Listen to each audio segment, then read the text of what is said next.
Djangando signifie apprendre ensemble en langue wolof. C'est aussi le nom d'un programme initié par le LARTES, le laboratoire de recherche sur les transformations économiques et sociales, afin d'évaluer le niveau scolaire des écoliers sénégalais.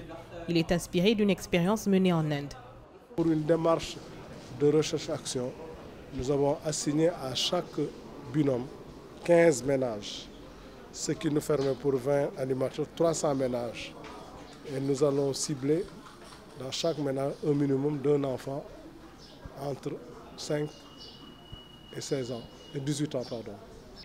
Une vingtaine de jeunes ont ainsi bénéficié d'une formation sur les techniques d'enquête sur la qualité de l'éducation dans le cycle élémentaire au Sénégal.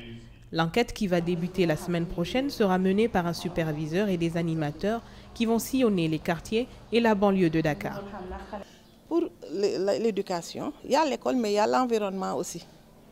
On va voir maintenant la situation au niveau de l'environnement, la situation au niveau de l'école, et peut-être à partir de ces éléments, de toutes ces informations, on pourra faire des propositions au niveau du ministère de l'Éducation, des services de l'éducation, pour voir comment réajuster et comment prendre ça en compte dans les curricula et dans tous les processus de l'éducation.